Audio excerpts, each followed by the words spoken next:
Bene data nshuti zacu namwe mwese abari kunyumva ndabashuje mu izina rya Yesu Kristo umwami n'umukiza wacu. Amahoro ya Yesu abane namwe kuri mwebwe ndetse no kubabakomokaho bose. Mfite umunezero wo kubangirira ubuntu bwo kongera kubana namwe muri iyi gahunda. Muri kumwe rero na Immaculée Nyiraneza mu kiganiro Saveur Divine tubategurira buri munsi kuva kuwa mbere kugeza kuwa gatanu. Shimira Imana kubw'uyu mugambi mwiza yashyizeho wo kubasangiza iby'ubwami bw'ijuru. Nk'uko bene data bambanjirije babivuzeho, muri iki cyumweru cyose turaganira ku ijambo rivuga ngo kwibuka Imana cyangwa se kutibagirwa Imana. Nshuti mu nyumva, burya ni byiza ko duhora twibuka Imana yacu. Ni byiza ko duhora twibuka Imana turi mu bikomeye cyangwa se tutari mu bikomeye. Ni byiza ko twibuka Imana yacu dushonje cyangwa se duhaze. Ni byiza yuko twibuka Imana turwaye cyangwa se turi bazima. Mbese mwari muzi yuko bijya biyibabaza iyo tuyibutse turi mu makuba gusa? Mbese mwari muzi yuko Imana biyibabaza iyo tuyibutse ari uko hari icyo tugomba kuyisaba gusa? Mu bari kunyumva nzi neza yuko harimo n'ababyeyi ndetse bafite abana bakuru. Hari abagiriwe ubuntu mukaba mufite uburyo, ndashaka kuvuga amafaranga, ndetse mukaba mufite n'ayo mugenera abana banyu bakuze, ayo twita argent de poche. Argent de poche umuntu aha umwana we buri kwezi, biterwa n'uko buri mubyeyi yabiteganyije. Burya rero hari umubyeyi umwe yigeze kwitotomba arambwira ati umuhungu wanjye iyo akeneye ko muha argent de poche irenzeho ku yo najyaga muha, ati hari ukuntu yitwara. Ati ugasanga buri gitondo yakoze veseri yaraye, ati najya mu cyumba cyiwe, ati ngasanga yashashe uburiri bwe, ati ndetse yagera no ku ishuri akanyohereza ka mesaje ari kumbaza, mama umeze ute, wiriwe neza? Ariko uwo mubyeyi yababazwaga nuko iyo myitwarire y'uwo mwana ngo ntabwo ari ko ihora imeze, ahubwo ngo ni imyitwarire agira iyo aba nyine ategereje yuko bamuha amafaranga yisumbuye ku yo bajyaga bamuha. Yewe nshuti unyumva, mukundwa w'Imana, ndagira ngo nkubwire ngo burya natwe Data wa twese yifuza ko tumwubaha, yifuza ko dukora imirimo ye igihe cyose bidaturutse kubera yuko hari icyo tumutegerejeho mu gihe runaka. Data wa twese yifuza yuko twitwara nk'abana beza, yifuza yuko twitwara nk'abakristo beza mu gihe cyose, atari uko dufite icyifuzo kituremereye ku mutima. Rero dufite umugisha uko hano muri Belgique tuba mu gihugu cyubahiriza uburenganzira bw'ikiremwamuntu ndetse cyubahiriza uburenganzira bw'abanyamadini ayo ariyo yose. Bityo rero kwamamaza Yesu n'ibyo yakoze ni uburenganzira bwacu 100%. Ubu ngubu nta muntu ushobora kuntoteza ngo kubera yuko namamaje Yesu hano muri iki gihugu ndimo, oya. Ndetse nawe unyumva, niba ahuri nta totezwa ry'abakristo rihari, ujye uhora ubishimira Imana. Ego ntabwo ariko bimeze ahantu hose nshuti zanjye.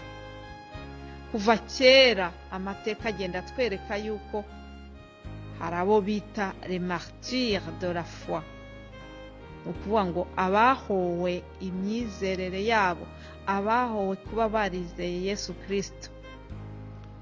Tugiye muri Bibiliya twabona mu byanditswe byakozwe n'intumwa, tubonamo urugero rw'umugabo witwa Stefano bicishije amabuye bamuhora kwizera Yesu.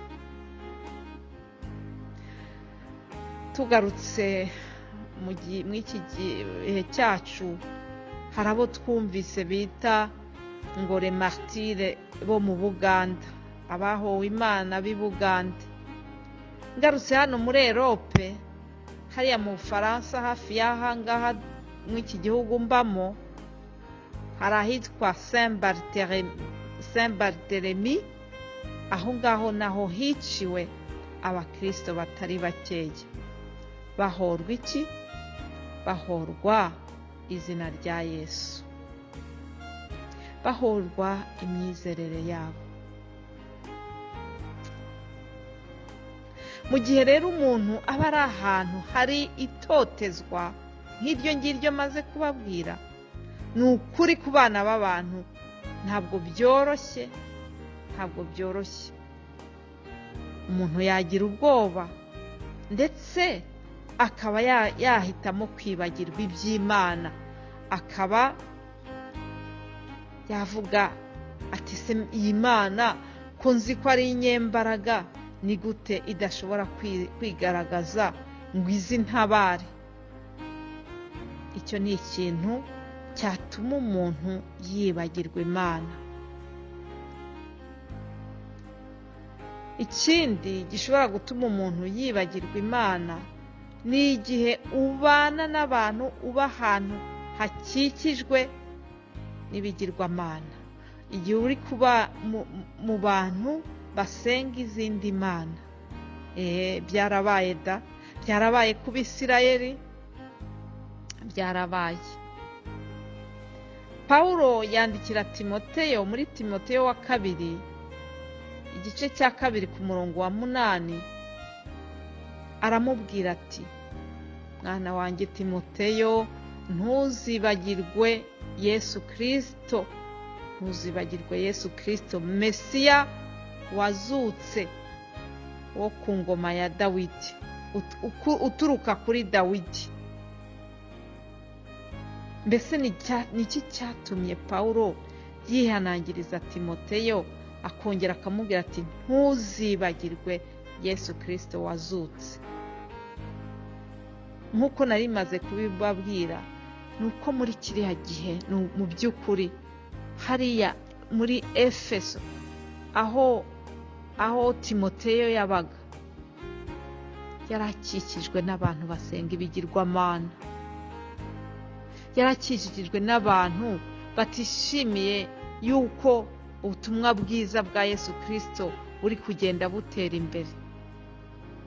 Pawulo rero araza aramwihanangiriza ati, nyaboneka nubwo uri hagati y'abo bantu batakoroheye, wowe ugumana ibanga ryacu, ntuzibagirwe Yesu Kristo wazutse. Haleluya, haleluya.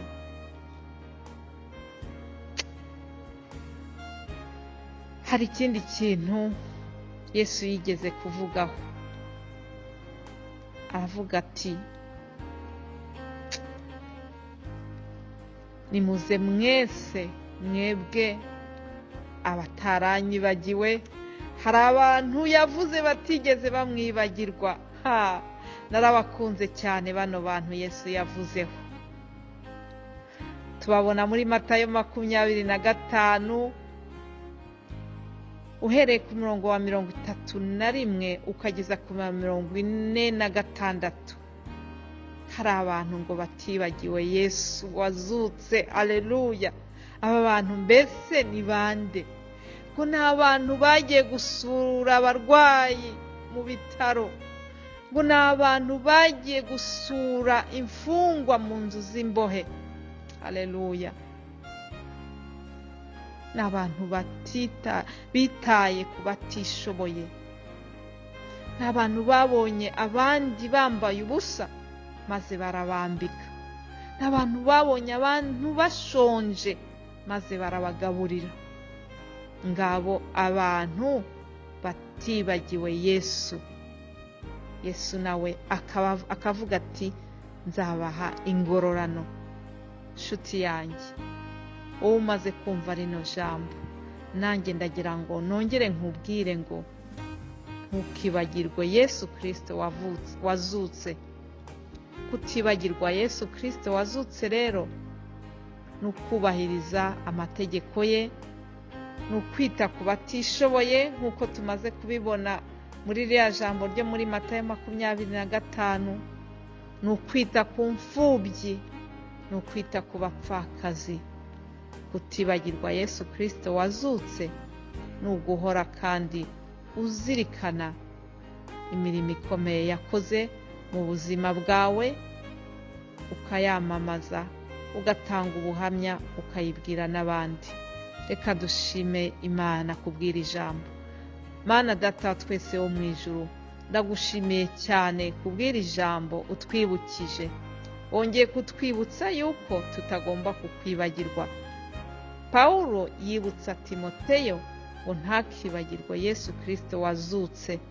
Nanjye ndasenze kugira ngo umuntu wese umaze kunyumva ari uwaba yarakumenye ntazigere akwibagirwa, ntazagire ikimusubiza inyuma. Ndasenze kugira ngo utaramenya Yesu Kristo wazutse nawe ndamusabira kugira ngo ashishikarire kukumenya, kuko wakumenye aba afite amahirwe menshi. Nuko rero Mana ndakwinginze kugira ngo uherekeze rino jambo, uherekeze ubu butumwa. Ndasengeye imitima yose imaze kubwumva kugira ngo ukomeze ugire icyo ukora mu bugingo bwabo. Mwuka wera akomeze abasobanurire ibyo ngewe ntashoboye gusobanura. Ni mu izina rya Yesu Kristo mbisabye, amen.